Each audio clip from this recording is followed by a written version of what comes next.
Dear brothers and sisters, there was a conversation between a man and God when that man was praying the Lord's Prayer. Our Father, who art in heaven. Yes? Did I hear a voice? You did. As soon as I begin to pray, somebody interrupts me. I'll start again. Our Father, who art in heaven. Yes? You have interrupted me again. But you called me. You said, Our Father, who art in heaven. So here I am. Oh my God.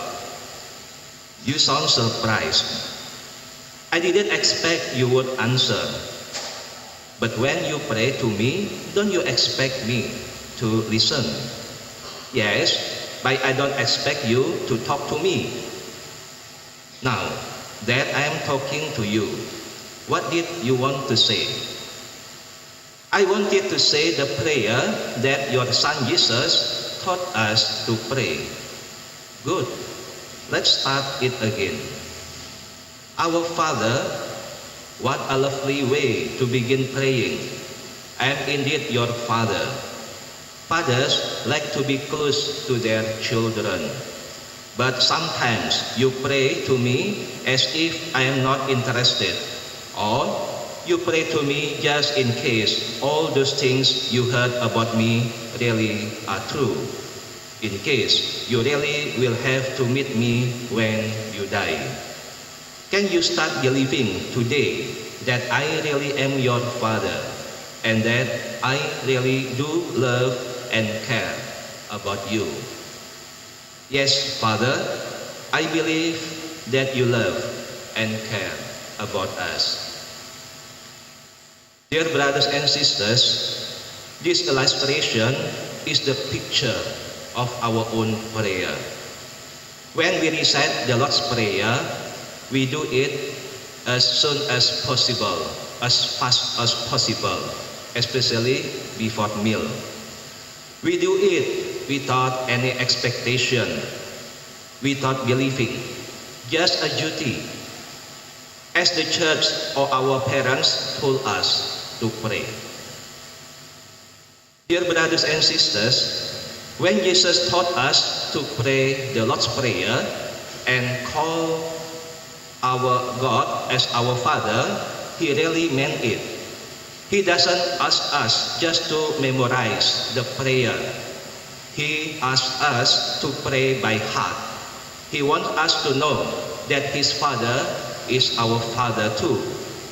As the Father loves Him, our Father loves us too.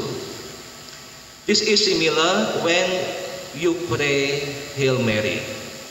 Do you believe that Mother Mary hears our prayer and ready to help us? Yes, indeed, because she is our mother and she loves us too. When we are able to pray faithfully, God will strengthen our faith.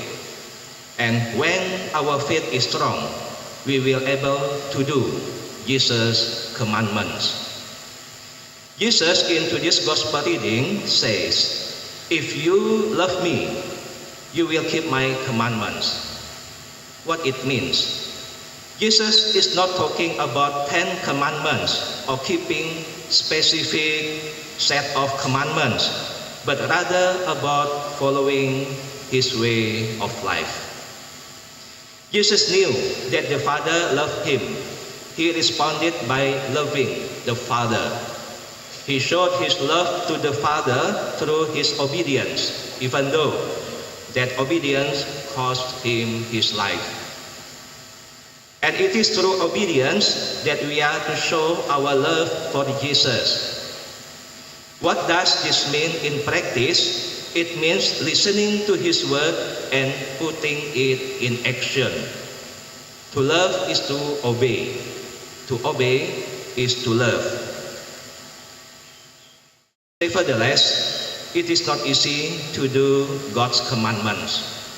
For that reason, Jesus has given us the Holy Spirit. The word Jesus used for the Spirit is the advocate, a legal term for one who supports a defendant at a trial.